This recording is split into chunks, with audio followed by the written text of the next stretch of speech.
L'automobilista percorre contromano un tratto di A4 a Trieste e si schianta contro una vettura che prende fuoco. Muore una 56enne che abitava a San Biagio di Callalta. L'uomo ha tentato di fuggire a piedi. Tragedia dell'A28, arrivato in nulla osta, la cerimonia funebre unica per la prossima settimana. Domani sera la fiaccolata per chiedere giustizia. Il papà di Sara: mi sarei già ammazzato, ma vado avanti solo per le mie nipotine. Cristian Zanatta, a Ponzano Veneto, 3 anni fa perse la mamma, la cui auto finì contro un altro mezzo condotto da un uomo positivo all'alcol test, un dolore mai sopito che è tornato a farsi sentire dopo la tragedia in A28. Rocambolesco incidente stamane a Villorba, 5 le persone ferite nello scontro tra 2 auto, tra queste anche una donna incinta. Dopo la condanna di ieri a 4 anni per Vincenzo Consoli, il 12 febbraio l'udienza preliminare dell'altro processo per associazione a delinquere per truffa, il comune di Montebelluna potrebbe costituirsi parte civile. Pubblicato ieri sera in Gazzetta Ufficiale il decreto legge con l'allentamento delle quarantene a scuola, sinergia tra SISP e presidi, Blues 2 dice siamo pronti a partire. Dalla montagna alla pianura, il Piave è un fiume in secca, a dirlo anche ARPA, esperti e istituzioni dicono cambiamenti climatici, serve un nuovo equilibrio. Una delegazione di sindaci veneti stamane a Roma per incontrare Papa Francesco assieme ai primi cittadini di tutta Italia. A guidare il gruppo il sindaco di Treviso, Mario Conte. Telespettatori di Antena 3, buonasera e ben ritrovati. Il telegiornale di Treviso è dunque la cronaca in primo piano a pochi giorni dalla tragedia, dal dramma dell'A28, un altro dramma che si consuma a causa della assurda condotta di un automobilista alla guida. Un automobilista che ha percorso contromano un tratto di A4 a Trieste stamane, si è schiantato contro una vettura che poi ha preso fuoco. È morta così una donna di 56 anni che abitava a San Biagio di Callalta. L'uomo ha anche tentato di fuggire a piedi. La corsa folle, contromano e poi lo schianto. Parashiva Utu, 56enne romena residente a San Biagio di Callalta, non ha forse avuto il tempo di capire cosa stesse accadendo. Si è vista venire addosso un proiettile, poi lo scontro e la sua auto che ha preso fuoco, diventando una trappola infernale. La tragedia stamane allo svincolo autostradale tra Monfalcone Est e Duino, direzione Trieste, poco dopo le 9. A causare lo schianto un 49enne sloveno di Capodistria che ha percorso la carreggiata est in direzione Trieste contromano per cause ancora da accertare dopo aver imboccato la strada a Fernetti. L'auto viaggiava ad alta velocità e il conducente ha finito la sua folle corsa impattando violentemente contro il veicolo della 56enne che procedeva nella corsia di sorpasso nella giusta direzione. Lo schianto e poi le fiamme, scena terribile. La donna è morta carbonizzata, l'uomo è sceso dall'auto dandosi alla fuga a piedi in uno stato confusionale. La sua corsa però ha avuto vita breve. Il responsabile dell'incidente è stato intercettato dalla polizia stradale, portato in ospedale e successivamente arrestato. Sul luogo dell'incidente sono intervenuti anche i vigili del fuoco, l'elisoccorso, il 118, il personale di Autovie Venete. Per la 56enne nulla da fare. Alle 9.45 è stato chiuso il tratto tra Monfalcone Est e Duino e lo svincolo di Monfalcone. Code e disagi per permettere i rilievi di un incidente assurdo. Dopo il dramma dell'A28 e la fine di Jessica e Sara uccise dal pirata della strada, la tragedia di una vita spezzata dall'ennesimo atto di follia alla guida. E dunque la tragedia dell'A28, domani la fiaccolata, domani sera la fiaccolata a Conegliano, mentre è arrivato il nulla osta per i funerali delle 2 ragazze. Abbiamo bisogno di tanto aiuto, di supporto della gente, perché qua se no ci ammazziamo tutti. Io mi sarei già ammazzato e che voglio andare avanti solo per le bambine, per le figlie di mia figlia. E allora lei ci dice adesso stanno un po' meglio? Sì, stanno meglio, perché è la mamma che li aiuta del cielo. Non si dà pace Luca Rizzotto, papà di Sara e zio di Jessica. L'unico conforto arriva dall'ospedale dove si trovano le sue 2 nipoti, rimaste coinvolte nel tragico incidente dell'A28 domenica scorsa. È soprattutto per loro che continua a lottare mentre si sta organizzando il funerale delle 2 ragazze, che si terrà in forma congiunta. Sarà la prossima settimana perché hanno dato il nulla osta. E quindi almeno un po' di sollievo anche per loro, perché sono rimaste anche là troppi giorni, per niente. E in più mia nipote voleva donare anche gli organi e anche mia figlia, avevo deciso io per lei, però per via di questa cosa che sono state là ferme tanto tempo non è più possibile farlo. Quindi un'altra botta ulteriore, perché almeno mi sarebbe piaciuto vedere gli occhi di mia figlia o qualcosa, o di mia nipote su qualche altra persona, aiutarli a farli rivivere. Purtroppo neanche quello.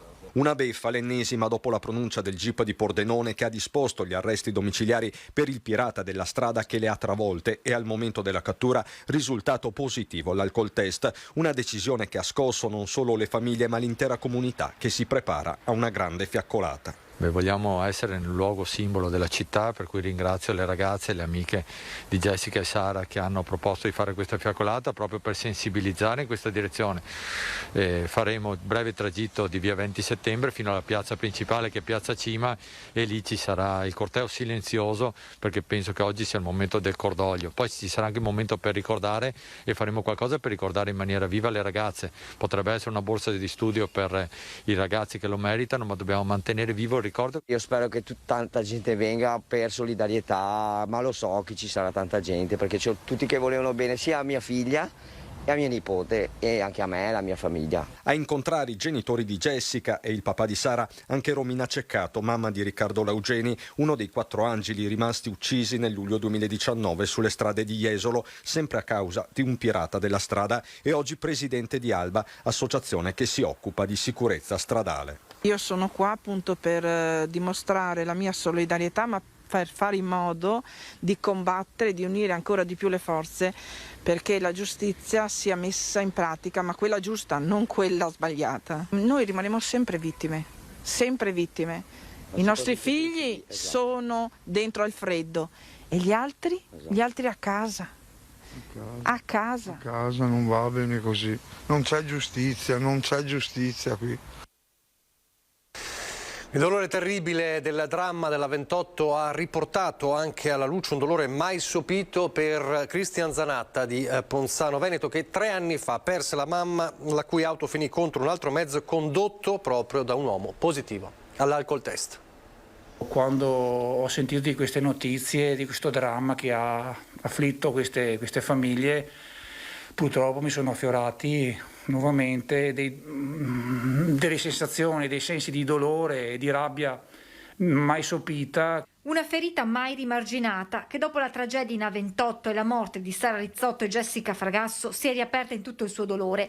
È quella di Cristian Zanatta. Il 30 maggio 2018, in un terribile incidente sulla Postumia tra Merlengo e Paderno, perse la madre, Natalia Frale, di 64 anni, in uno schianto contro un altro mezzo condotto da un 30enne che si scoprì poi avere un tasso alcolemico al di sopra del limite consentito. Quella sera nell'auto insieme alla nonna viaggiava anche la nipotina di 3 anni, figlia di Cristian. Oggi, di fronte al dolore delle famiglie di Sara e Jessica, per l'uomo è impossibile non rivivere quei momenti, quando in un attimo ha perso la mamma e temuto per le condizioni della sua bimba. Mia figlia ha fatto quasi una settimana di terapia intensiva, però adesso è felice e sana. Mia figlia Alice va a scuola. Il vero dolore in questo momento, il vero carcere in questo momento lo sta supportando mio padre, perché lui, che è già in vario civile, è rimasto senza la moglie, una compagna di vita. Il sentimento di Cristian è lo stesso che oggi si trovano ad affrontare i familiari delle 2 giovani cugine. Questo dolore, questo senso di ingiustizia che provano queste famiglie, lo provo anch'io. È a loro che va il suo messaggio. Dico a loro che bisogna trovare dentro la forza interiore, perché le persone insperatamente, quando meno se l'aspettano, anche nelle situazioni peggiori riescono a trovare magari un senso alla propria esistenza. Ma l'ultimo appello di Cristian Zanatta è rivolto alle istituzioni e a chi ha vissuto il suo stesso dramma. E vorrei sensibilizzare anche gli altri a dire la loro, appunto, a far sì che la nostra voce venga sentita anche praticamente a livelli più alti, in modo che comunque venga fatta prevenzione, venga insegnato che bisogna avere rispetto sia per sé ma anche per gli altri. E ancora la cronaca, ancora un incidente questa mattina a Villorba, 2 le auto coinvolte, 5 i feriti, tra questi anche una donna incinta. E di 5 feriti, tra loro anche una donna incinta, il bilancio del violento schianto che si è verificato questa mattina, poco prima delle 11 a Villorba. A ricostruire la dinamica, la polizia locale intervenuta sul posto. Una jeep di proprietà di un concessionario stava percorrendo via Scattolon per un giro di prova, quando poco dopo il sottopasso dell'allacciamento con la 27 il conducente ha fermato il mezzo sul ciglio della strada per verificare un problema di natura tecnica. 2 dei passeggeri scendono per controllare cosa sia successo, a bordo rimane la futura mamma. Pochi minuti e la jeep, per cause ora al vaglio degli agenti della locale, viene tamponata da un'altra vettura condotta da una 23enne. Il SUV sospinto nell'impatto investe le 2 persone ferme a bordo strada per poi finire capovolto nel fossato. Sul posto arrivano i vigili del fuoco e i sanitari del SUEM che trasportano al pronto soccorso le 5 persone coinvolte, tutte di età compresa tra i 33 e i 24 anni. 4 hanno riportato ferite lievi, il quinto invece si trova ricoverato con lesioni più gravi ma non è in pericolo di vita.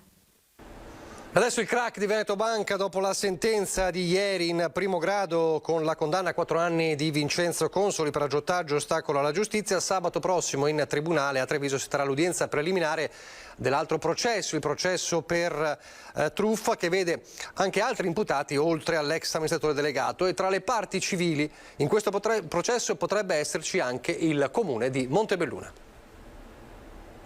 Come comune vi costituirete parte civile? Stiamo valutando con gli uffici competenti se è il caso di intraprendere questa azione legale. Potrebbe aggiungersi anche il comune di Montebelluna alla lista di parti civili già iscritte per il secondo processo a Vincenzo Consoli per il fallimento di Veneto Banca. L'udienza preliminare è fissata per sabato prossimo 12 febbraio e l'accusa all'ex amministratore delegato è estesa anche ad altri alti vertici della banca di Montebelluna. L'imputazione è di associazione a delinquere finalizzata alla truffa, per un caso che sotto alla Loggia dei Grani vede coinvolte come parti lese almeno la metà delle famiglie montelliane. C'è ancora gente in sofferenza per aver perso i soldi di Veneto Banca? Dopo questo problema di Veneto Banca è arrivato il Covid, per cui le famiglie erano già in sofferenza, o meglio, alcune famiglie erano già in sofferenza, se ne sono aggiunte delle altre. Questi 2 problemi hanno, come dire, scoperchiato delle difficoltà. Noi come comune siamo stati presenti, abbiamo investito più o meno 1 milione di euro per venire incontro a queste famiglie e sostenere queste famiglie. Certo è che quello purtroppo che hanno perso, i risarcimenti sono stati veramente fino ad oggi miseri. Una ferita aperta il 23 giugno del 2017 con il fallimento di Veneto Banca e la cessione a Banca Intesa, e che nonostante gli anni è una ferita che non accenna a rimarginarsi. Purtroppo questa ferita non si rimarginerà mai, però siamo un popolo che comunque va avanti, si rimbocca le maniche, cerca di superare gli ostacoli, però è bene per tutti ricordare quello che abbiamo subito perché non accada in futuro. E oggi a Montebelluna qual era l'umore dei cittadini dopo la sentenza di 4 anni a Consoli? Sentiamo. Cosa vuoi che io dica? Cioè, sappiamo tutti com'è la storia qua di Consoli. Quelli che si sono presi la fregata, cosa di chi pensa bene? No. Sentimenti contrastanti tra i montebellunesi il giorno dopo la condanna di Vincenzo Consoli a 4 anni in tribunale Treviso. Accanto a chi approva il verdetto c'è anche chi avrebbe pensato ad un'altra sentenza. A regia nazionale Consoli è una vittima. Consoli nel territorio l'ha aiutato tante imprese che aveva bisogno. Inevitabili le locandine proprio sotto quella che è stata per 25 anni la sua plancia di comando. Quando vengono a prendere il giornale si guardano questa cosa della sentenza? Sì, dicono che sono troppo pochi. No, anche De P. Anche De P? Sì. Anche lei ci ha rimesso? Un po'. Una storia che qui coinvolge praticamente tutti, e tutti hanno un loro personalissimo giudizio maturato anche con indagini fai da te. Praticamente che mi ero cliente e ho perso dei soldi. In poche parole, i documenti che ho chiesto io, che avrebbero dimostrato la truffa, chiamiamola così, insomma adesso ecco, non li hanno trovati. Ma che in mancanza di prove il sentimento comunque rimane di condanna. C'erano dei collaboratori a diversi gradi, a diversi livelli, che comunque sapevano che facevano le canagliate e le hanno fatte. Un caso che oltre a danneggiare i singoli ha intaccato la fiducia dell'intera comunità, soprattutto quella imprenditoriale. È venuto meno quel rapporto di stima e fiducia che c'era tra le imprese e le banche. Oggi c'è molta più diffidenza, ci si approccia in modo meno schietto alle banche, c'è un rapporto di lontananza quasi. Ma qui molti non hanno solo lavorato con la banca, ma anche in banca, e allora il sentimento, oltre alla rabbia, è quello di tristezza. È come aver perso una persona cara, perché aver visto scritto la Veneto Banca, adesso vedo scritto Intesa San Paolo, mi fa male al cuore. Adesso un altro infortunio sul lavoro nella Marca, un operaio di 45 anni di origini albanesi, residente a Chiarano, che stamane è precipitato da un'altezza di circa 4 metri mentre stava eseguendo alcuni lavori di manutenzione sulla tettoia di un'azienda sempre di Chiarano. L'uomo lavora come dipendente in una ditta del veneziano specializzata nella manutenzione meccanica di montaggio e impianti industriali. Il tetto, la struttura della tettoia ha ceduto facendolo cadere per 4 metri. Sul posto l'aereo di soccorso del SUEM che ha trasportato l'uomo all'ospedale di Cafoncello di Treviso, presente anche i carabinieri di Cessalto e il personale dello Spisal dell'ULSS 2. Il 45enne ha riportato vari traumi nella caduta, ma non sarebbe, fortunatamente in pericolo di vita. Adesso il punto della situazione sul Covid nella Marca con il direttore generale dell'ULSS 2 Francesco Benazzi, mentre da lunedì saranno in vigore le nuove regole in caso di quarantene a scuola. Il SISP è pronto, sicuramente le indicazioni alle scuole saranno date, per cui lunedì si può partire. Questa è una cosa positiva perché dà la possibilità di evitare di fare tamponi quando effettivamente non servono più, di mantenere i ragazzi in classe. Lunedì dunque tutto pronto per l'entrata in vigore delle nuove regole in caso di quarantena a scuola. Ieri sera alle 23 infatti è stato pubblicato in Gazzetta Ufficiale il nuovo decreto che rivede le misure soprattutto per le scuole primarie. Fino a 4 positivi tutti gli altri bambini potranno rientrare in aula con mascherina FFP2 per 10 giorni. Con più di 5 positivi tornano in classe solo gli studenti vaccinati o guariti da meno di 4 mesi. Per gli altri quarantena e tampone dopo il 5° giorno. Nella notte l'ULSS ha avuto un colloquio con la dirigente dell'ufficio scolastico provinciale Barbara Sardella per essere pronti sin da lunedì con la ripresa delle lezioni. Intanto la Marca trevigiana riflette quello che è l'andamento registrato nelle ultime settimane a livello regionale, ovvero una progressiva diminuzione della curva dell'epidemia da Covid. Anche noi abbiamo ormai una discesa di casi positivi, siamo 1682 casi positivi su 100.000. Ricordo a tutti che nel periodo maggiore eravamo 3.760 su 100.000, quindi una discesa netta. Trend confermato anche nell'area dell'Asolano, una delle più interessate dai contagi. Restano invece alcune preoccupazioni per i casi tra i più piccoli. Sono 5 i bambini tra i 6 e i 12 anni attualmente ricoverati per Covid negli ospedali trevigiani. E a proposito di ricoveri, anche qui la situazione è in lento miglioramento, in area non critica, si è scesi sotto soglia 280 pazienti, una ventina invece i posti letto occupati in terapia intensiva. È un buon andamento che ci auguriamo continui ad essere così positivo, onde arrivare dopo il 15 febbraio a riaprire sostanzialmente le attività. Una ventina di carabinieri della compagnia di Castelfranco, supportati dai colleghi del 14° nucleo elicotteri carabinieri di Belluno, hanno svolto ieri mattina una stesa attività di prevenzione lungo le strade più trafficate della Castellana. Complessivamente 124 i mezzi controllati, oltre 200 le persone identificate, sulle quali viaggiavano 211 persone. I militari hanno elevato 11 sanzioni al codice della strada, soprattutto per il superamento dei limiti di velocità. I controlli proseguiranno per tutto il fine settimana. Ieri avevamo raccontato torniamo a Treviso, della spaccata in via Ronchese a Santabona e anche di una raccolta firme lanciata proprio per chiedere più sicurezza e meno degrado. È una situazione, quella di Santabona, dove è difficile la convivenza nei condomini popolari tra dissidi, litigi e situazioni di disagio delle famiglie. Quindi i residenti chiedono anche in questo caso l'intervento del comune. Vediamo.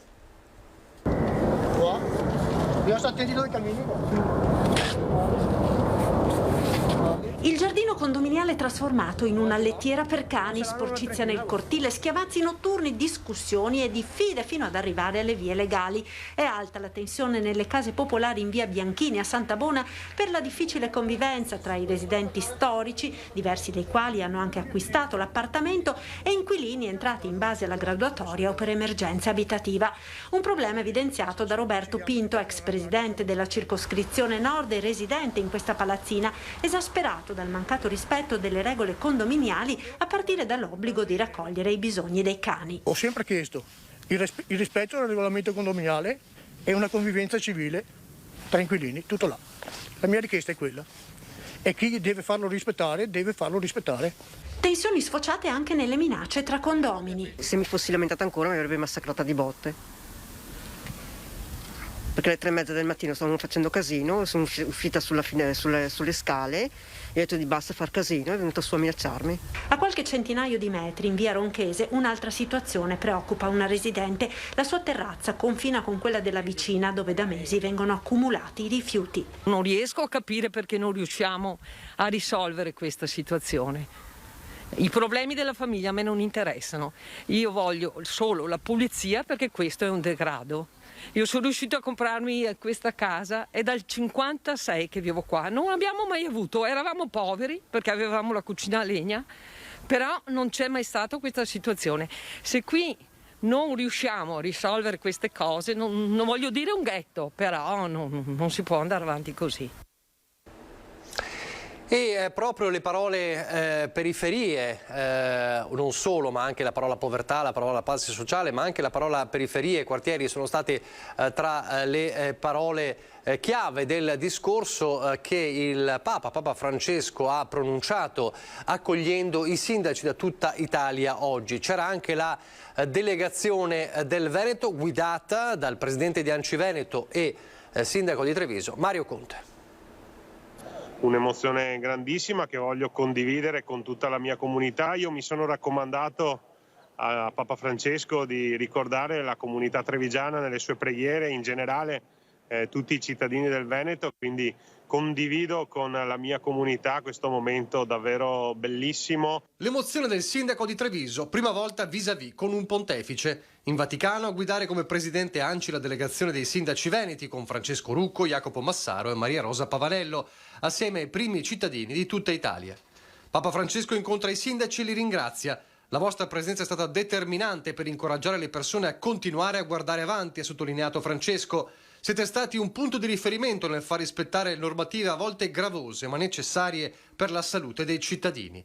E non ha rinunciato all'ironia. Mi è piaciuto molto il suo paragone dicendo io prego per voi ma voi pregate per me, perché in fin dei conti sono anch'io sindaco della Chiesa e quindi sono anch'io chiamato a gestire le problematiche che ogni giorno voi vivete nelle vostre comunità. Tra le parole chiave del pontefice e sindaci, poveri e periferie da tenere sempre come obiettivo per non lasciare nessuno indietro, ma non solo. È stato davvero un momento bello, anche quel richiamo alla pace sociale, invitando tutti ad affrontare i momenti, soprattutto quelli più difficili, all'insegna della solidarietà e della fratellanza. E credo che siano parole davvero importanti che ci hanno toccato nei cuori e soprattutto hanno gratificato i sindaci per il grande impegno che ogni giorno riversano nei loro territori. Quella pace sociale rotta dall'odio di questi mesi è una ferita da ricucire in fretta. Da par suo, il sindaco di Treviso ha chiesto al Papa un pensiero speciale per la Marca. Io mi sono raccomandato a Papa Francesco di ricordare la comunità trevigiana nelle sue preghiere, in generale tutti i cittadini del Veneto che sono reduci da un periodo davvero complicato. Adesso torniamo a parlare della rielezione del Capo dello Stato Sergio Mattarella esattamente 7 giorni fa e quindi siamo alla conclusione di una settimana difficile anche dal punto di vista politico per il centrodestra, alla ricerca di una unità perduta, e nel prossimo servizio l'analisi di chi a Roma ha vissuto in prima persona questa elezione.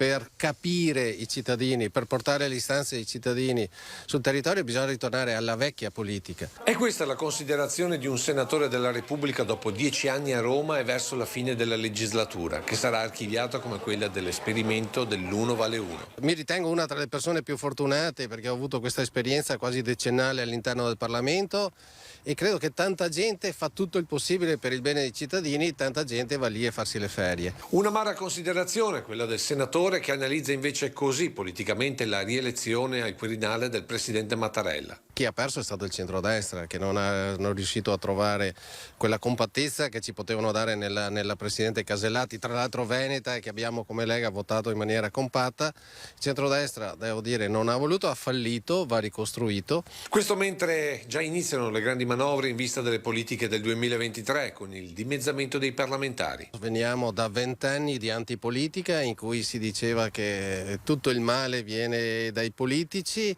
Io credo effettivamente che bisogna anche saper distinguere, bisogna capire chi lavora, chi non lavora. Un suggerimento quindi alle segreterie, ma soprattutto ai cittadini che, secondo Vallardi, vista l'esperienza che si sta chiudendo, non possono più sottrarsi al dovere di conoscere bene chi con il voto li rappresenterà. Bisogna ricostruire, bisogna che i cittadini capiscano effettivamente, vadano a capire quale parlamentare lavora, quale parlamentare non lavora. Bisogna ritornare alla vecchia politica, quella vecchia politica che formava i cittadini, sceglieva quelli che capivano forse qualcosa in più degli altri. Bisogna forse fare un salto nel passato, prendere le cose buone e proiettarsi nel futuro. Di questo hanno bisogno gli italiani.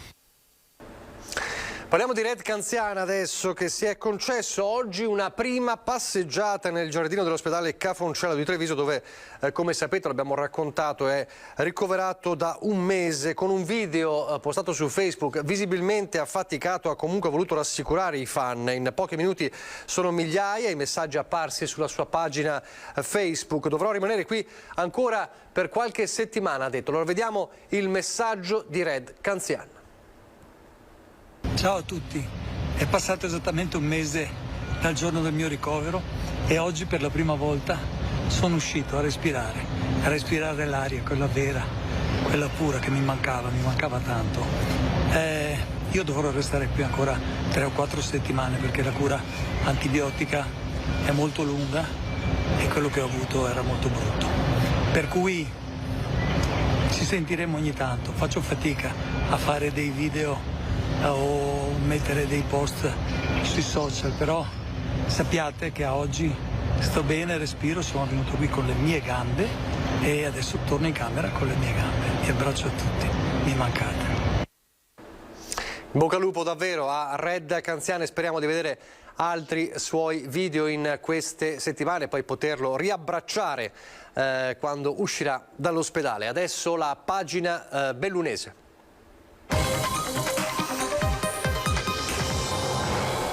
Dalla montagna alla pianura, il Piave è un fiume in secca, a dirlo anche ARPAV. Serve un nuovo equilibrio, dice l'assessore all'ambiente del comune di Borgo Valbelluna, dove si trova la frazione di Nave, un nome che certo non è stato dato a caso. Il reportage con le immagini di Stefano Bozzi.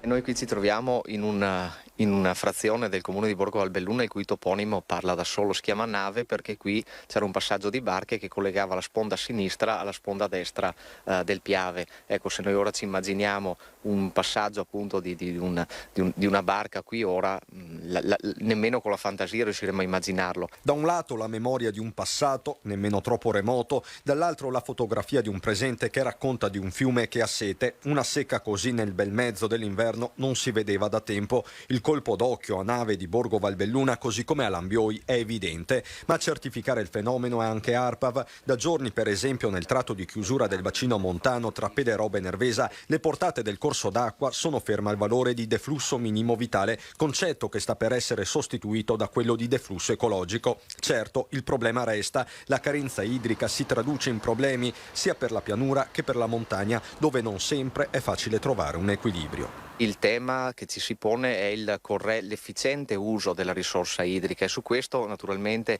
tutto il territorio regionale è chiamato, lo sta già facendo ma si deve fare di più, a ridurre al minimo quella che è ad esempio la dispersione nei consorzi irrigui di pianura. Zero pioggia, pochissima neve, periodi di siccità lunghissimi alternati ad eventi violenti e piene improvvise, in una parola, cambiamento climatico. L'augurio è quello che si riesca a trovare un equilibrio che porti maggior risorsa idrica all'interno del fiume e, per quanto parziale, un riequilibrio di quello che è il sistema ecologico ambientale. L'economia, una grande sconfitta. Abbiamo perso l'occasione di ricostruire la filiera dell'elettrodomestico italiana. È un'analisi dura e senza sconti, quella che l'assessore regionale al lavoro Elena Donazzan fa del caso ACC a pochi giorni dalla presentazione dell'unica offerta vincolante d'acquisto. Sentiamola. È una grande sconfitta perché noi abbiamo perso l'occasione di costruire una filiera dell'elettrodomestico. Abbiamo perso l'occasione di irrobustire la filiera dell'elettrodomestico che fino al 2000 era in Veneto la filiera più importante del manifatturiero europeo. Abbiamo perso l'occasione di difendere l'ultimo stabilimento di compressori totalmente italiani. Oggi il mercato è cinese e il paradosso è che i cinesi vogliono venire in Europa per avere un punto di appoggio, un punto di riferimento che sia made in Europe. E noi ci siamo persi il made in Italy. Non lascia spazio a interpretazioni il pensiero di Elena Donazzan, assessore regionale al lavoro e da anni in prima linea per la risoluzione del caso ACC. Sullo sfondo l'epilogo del 31 gennaio, quando la sola proposta vincolante per l'acquisto è stata quella avanzata da Luve, società di cui fa parte la vicina di casa Sest di Limana. Proposta questa che prevede la completa riconversione industriale delle attività per rendere lo stabilimento coerente con il core business del gruppo Luve, attivo nel settore degli scambiatori di calore ad aria. ACC si occupa da sempre invece di compressori, specializzazione che doveva essere preservata, dice Donazzan, essendo quello di Villa l'unico polo rimasto in tal senso non solo in Italia ma anche in Europa. Insomma, per l'assessore c'è poco da brindare e il governo in primis con il ministro Giorgetti doveva fare di più e trovare una soluzione di filiera che consentisse la piena occupazione. Io non so che cosa abbiano da festeggiare chi voglia intestarsi questa cosa. C'è invece il merito, l'unico merito, che viene diviso equamente tra il commissario Castro e i lavoratori che hanno rinunciato a tutto, che si sono attaccati pervicacemente alla loro impresa, al loro stabilimento, e il commissario Castro che con la sua reputazione personale è riuscito a fare in modo che ci fosse un investitore. Non è l'elettrodomestico, purtroppo, non è la difesa del compressore, ahimè, è un'altra possibilità industriale. Io ringrazio Castro e ringrazio i lavoratori, nessun altro. Parole chiare, chiarissime, e vedremo poi gli sviluppi anche di questa vicenda. Il telegiornale si chiude qui, vi lascio le previsioni del tempo, grazie per averci seguito. Come sempre domani alle 12 la prima edizione. Arrivederci.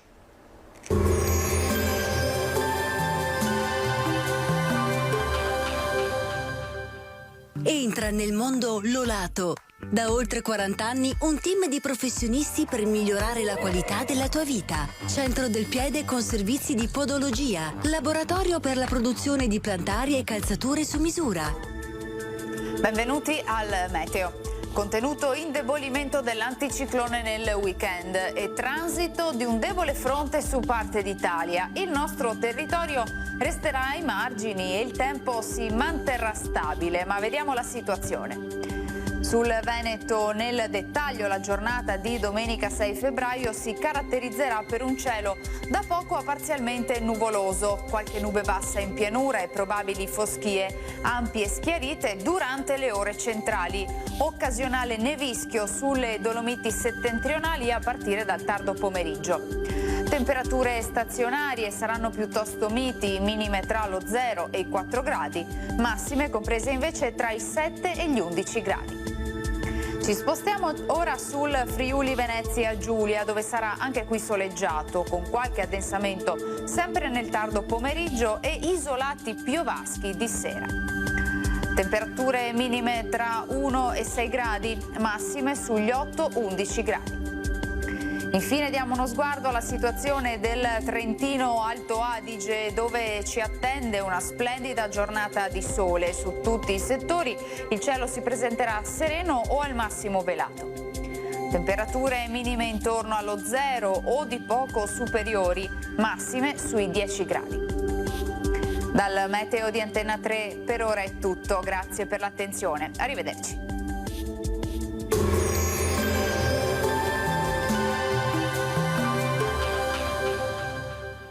Busti, tutori e protesi di arto personalizzati. Ortopedia e sanitaria Lolato. A Treviso e Montebelluna. Lolato, soluzioni per star bene.